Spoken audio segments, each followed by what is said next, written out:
Happy to be here. At lunch we had a discussion that it's really important that people will be able to speak their native language, so I'm really sorry, but I don't speak one word of Hungarian. So you have to cope with me. First of all, I'm not in charge of HR, I'm in charge of communications, so I bring you a little different perspective, I think. Just for my understanding, who is working as a coach here? So quite a lot. And people from HR? Okay, it's around 50-50, I think. And leaders? They're not there. So good news for HR people is that you're not alone. If you want to drive cultural change and you want to change the company culture, please go look for your communication people because they are your allies. They will help you. And secondly, for people working as a coach, even in multinationals, we are very open to new coaching techniques. And even if it's difficult to work with a multinational, I think it's all about people and meeting the right people, at least for me. These kind of events for me are very interesting. I meet new people and I get new ideas and I try to change things at my own level. I went to the Lufthansa systems workshop and you know, please always focus on your own impact. So what can you do at your level, especially when you work in a multinational? So what can you do to make the change? So I'm not a process-driven person. We don't have a coaching culture yet. We're at level 4. I just met a colleague from Sanofi in Hungary, so we agreed that we are like level 4, right? So we're not there yet, but we try to do things differently.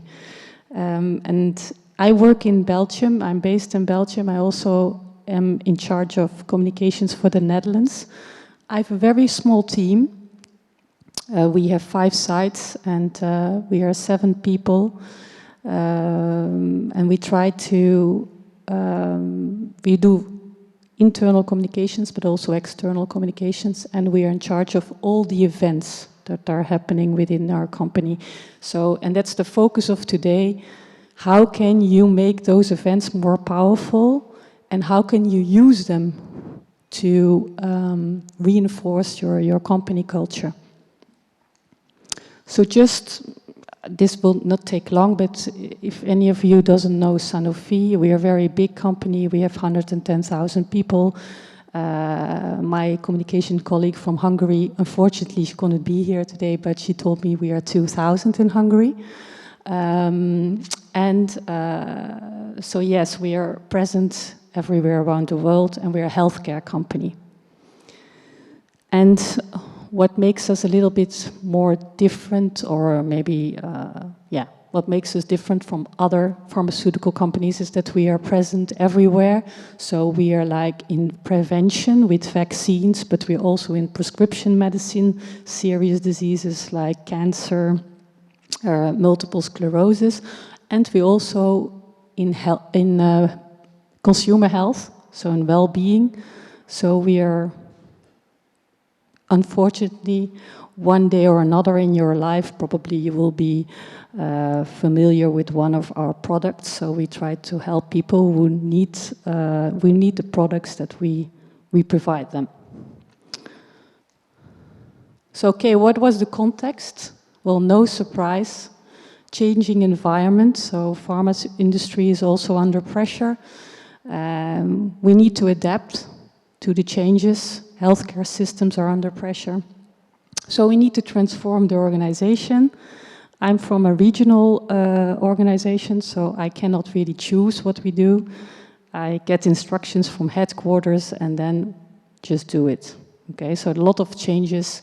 Every 2-3 years we have organizational changes, and we need to align people. There's a need for alignment. And personally, what I think is important that especially in times of change, you need people who are happy. And not only because they are more performant, but they're also more resilient and they're more open for change if they're happy, if they feel listened to, if they feel safe to speak up. I mean, it helps to introduce the change. The worst thing that can happen is silent disagreement, because a lot of people who don't say anything, actually, they're very unhappy. Okay, not all of them, but I think that in many companies, people don't speak up. So, like I said before, I'm in charge of communications, and what I did, so I applied a few coaching techniques in our event, in our programs, but it's part of a bigger program. It's part of an internal engagement program. So what we try to do is really make people understand the company's strategy, but also what does it mean for them? What's in it for me as an average employee? Okay, so I need to change, but what does that mean for me? So we do a lot of road shows, presentation, more the classical stuff, but we also focus on pride. You know, we launch programs like We Are Sanofi or Super Sanofi, so people were like really in the spotlight. We even introduced a video with children of employees explaining why they thought that their mother or father was a superhero. So we try to do this with a lot of humor as well. I think fun, it's very important to have fun as well, because we all work very hard, make long hours, and people need that. I mean, and I think that as communicators, we have the privilege to be able to do that because we organize a lot of events. And mobilizing teams to support growth, that's all about internal education, because especially when you're a very big company, you want people to be aware of what you do as a company, which sounds very obvious, but it's not always the case, because people tend to be like this, and they know what their business unit is doing, but they have no clue of the overall picture. And I think that's very important as well. So we do things every day. We have intranet and the usual stuff. We do things every month. We also have, for example, I had to fight for that, but I have monthly drinks, so Thursday drinks. Every last Thursday of the month, we have this informal drink in the office, and we can just talk to each other. Then quarterly events, town hall meetings, and also bigger events. For the moment, we have 2 very big events a year at the beginning of the year, so I'm preparing for January already. And we have one around September after the summer holidays. It's true that before you organize an event, you want to have leadership endorsement. That also sounds very obvious. But if you decide that you want to organize this big event and that you want to create momentum, and that you all agree that we need to reinforce company culture and make people aware of the change and how it will impact them, and motivate them, then you really need to sit down as a leadership team. We did that actually with an external coach, to think about what are the objectives for us. So why do we want to organize things? Well, first of all, you want to involve people, engage people, of course. And the word there is empowerment or ownership. Cooperation, because all these new organizations these days, well, I don't think that anyone is unfamiliar with that, but tend to be very focused. So the risk is that there is no overall management anymore. So we need to make sure that people are still working together. And as HR and as communications, and also as an external coach, you have the opportunity to make people aware of that, because you hear and see a lot of things. People are just working in their own little corner and they don't always see what others are doing in the organization. And events are a perfect moment to make people talk to each other and to make them aware of what's happening in the company. Well, as a pharmaceutical company, of course, patients come first. that's also very logical, but there was not really a patient-centric culture in the sense that some people are very much outside the office, and some people, support functions, they don't feel that close to the patient, and they don't always realize what they do. What they do, even if they work in the finance department, for example, that what they do brings value for patients. And I think for us, with a perfect way of giving purpose and make people proud, because that's what we do, we make people better. So we decided that we wanted to adapt our culture, go one step further. And as a theme for the big event, you will see a video at the end.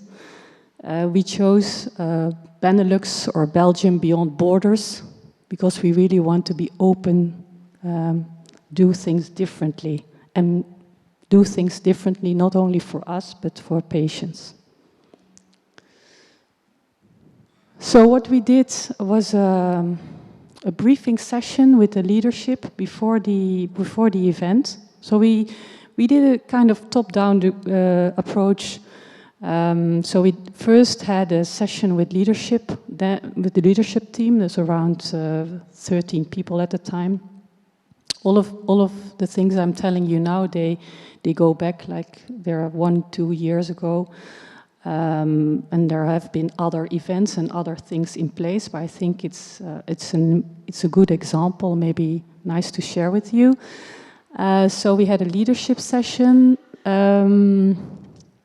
Then we had a management seminar with around 50 people.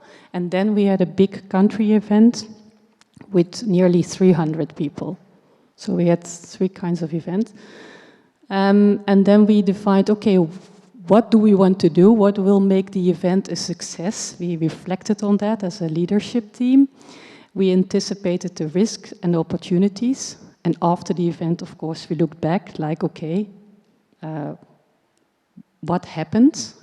What did any of these things that we wanted came through?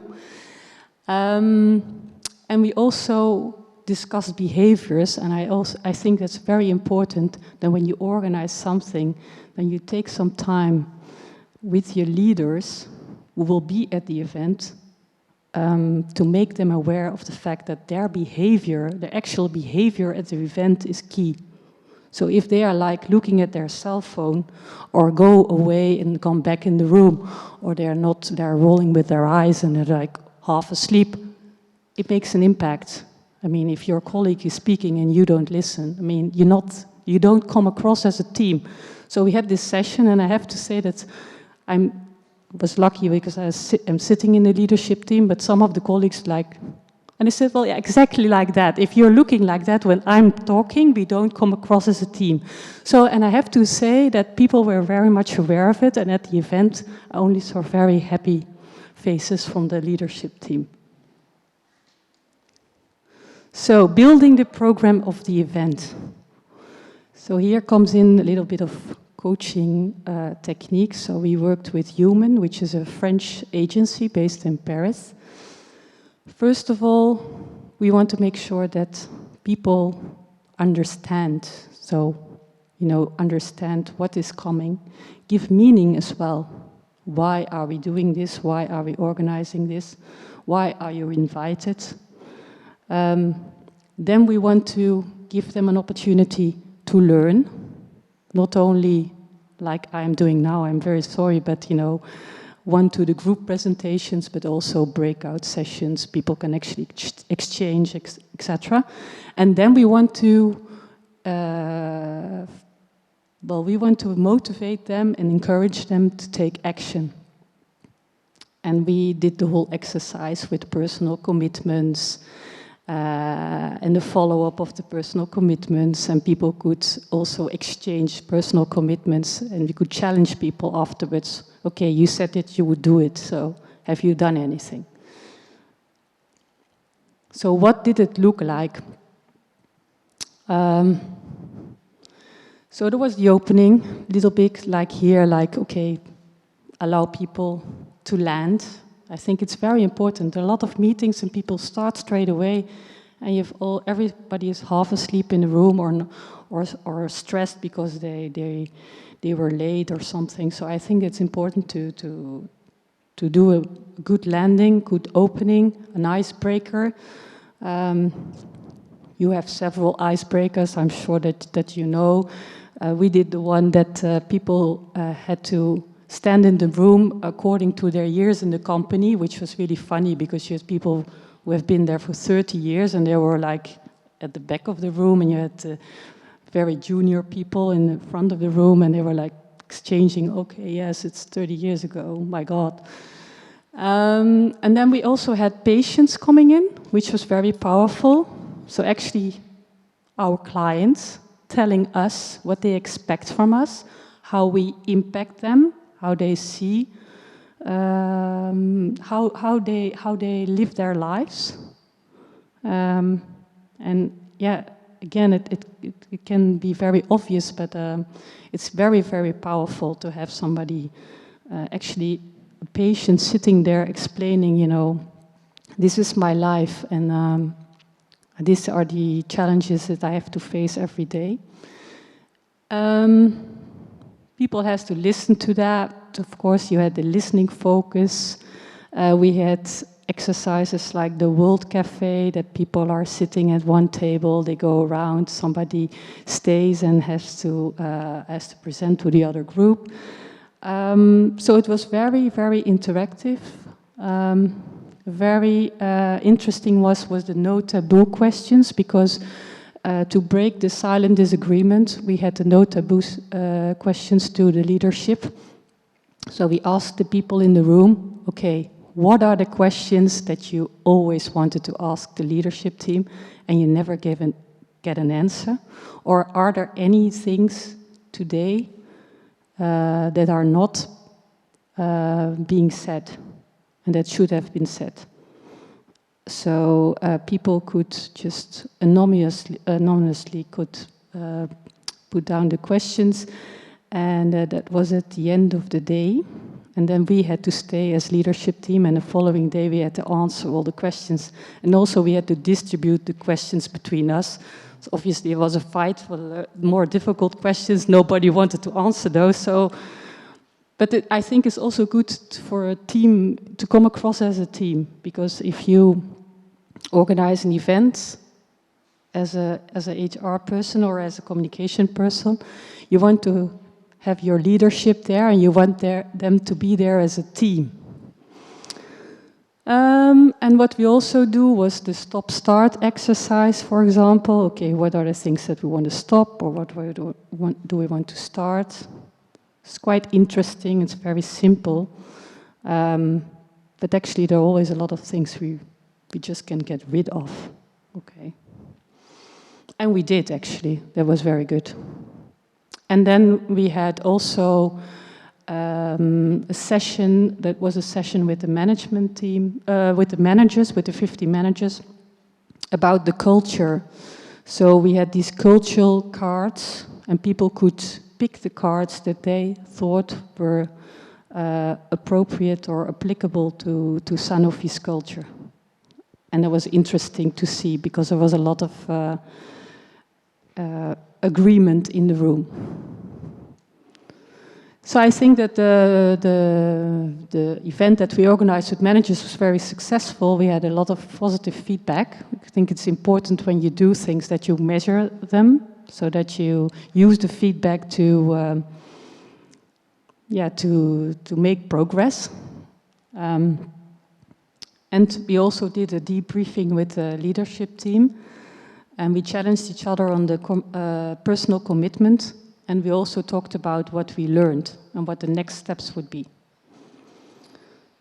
What we also did then as a step, next step, when we organized the event for the 300 people, was to introduce open space technology.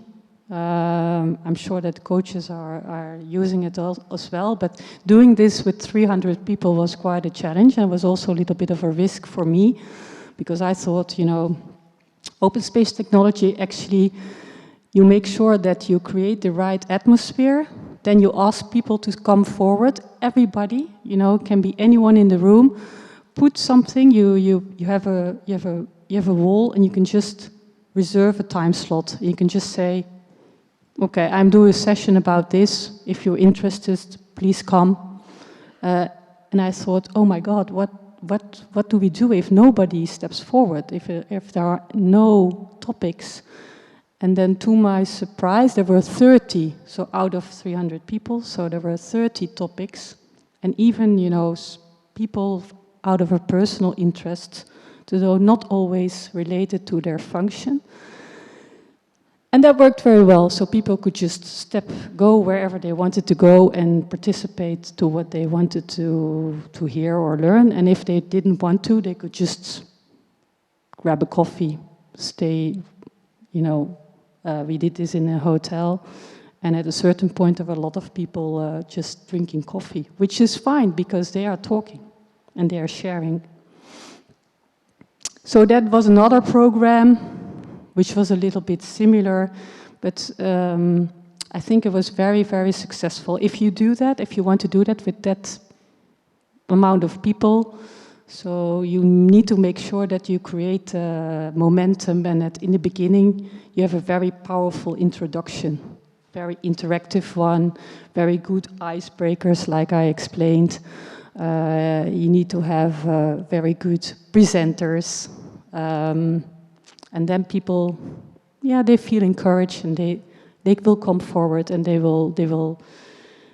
I think that they will participate. In the end, it's always like that. So this is just a picture of everything we did. And I also think that's a very simple one, but when you organize events, sometimes it helps if you do things differently. If you, even with 300 people, if you sit in a circle, for example, and I said, yeah, I would like to have this feeling of a fireplace. I said, okay, we will build a fireplace. So it was, of course, not a real one, a fake one. But 300 people were sitting around the fire. So we had this theme of, you know, we want to lit the fire is there, and we want to make it bigger, and we want to have several fires in the company, and we want to put everybody on fire, we want to energize everybody. So that's what we did, and I think that sometimes images say more than words, so I propose to have a very small video of the event that we organized.